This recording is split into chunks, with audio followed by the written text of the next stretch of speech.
This painting sold for $1,100 at a small auction house in New Orleans in 2005. In just over a decade's time, it would be auctioned off for $450 million.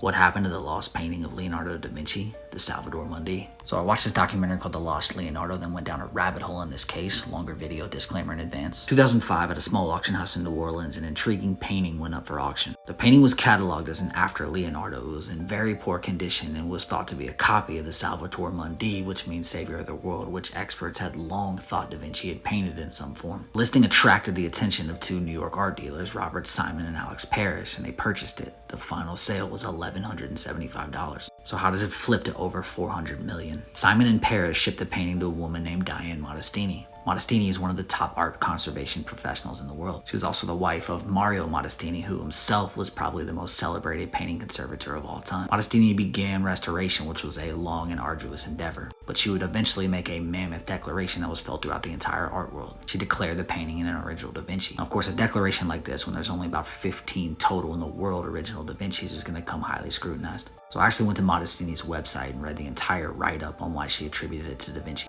There's really two main reasons. If you notice here the thumb of Jesus in the painting. As she was retouching the painting, she noticed the thumb revealed something called pentimento. This is the Italian word for change of heart. It's an artist's first idea of something that they change in the final product. In this case, she noticed that the thumb had been moved to a different position, which was very rare for a copy. Now, there were a number of other examples of pentiment, but this wasn't final proof for her. Now, I'm not an expert, but she said that the major breakthrough for her came when she was retouching the upper lip. She noticed an imperceptible transition in the upper lip that was found in the exact same area in the Mona Lisa. And she said that nobody else but Da Vinci could have painted that. Now, Modestini hasn't been the only one. In 2008, it was taken to the National Gallery in London. Some of the world's leading experts in Da Vinci also gave it their blessing, but it's come with a ton of criticism. Critics have mainly pointed to the fact that Modestini did a ton of work during its restoration. They've also called into question the painting's provenance or its ownership history, which is almost ghost-like. And lastly, many of them felt that there hadn't been enough time to officially attribute it to Da Vinci. For the sake of time, I'm going to dramatically speed through how the painting then ended up at Christie's auction house. But basically, Simon and Parrish sold the painting to a Russian billionaire. The deal was brokered by a Swiss intermediary in a very tangled tale.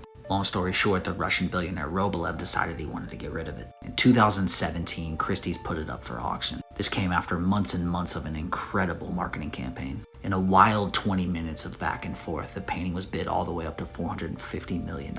By far the most expensive painting ever sold. It was sold to a mystery buyer. A year later, it was revealed that it was bought by a proxy to the Crown Prince of Saudi Arabia, Mohammed bin Salman. Since the purchase of the painting, its whereabouts have been ghost-like and it has not been seen since. Numerous times there's been talk of the painting being displayed at exhibits around the world, but as of today, the painting's location is a mystery.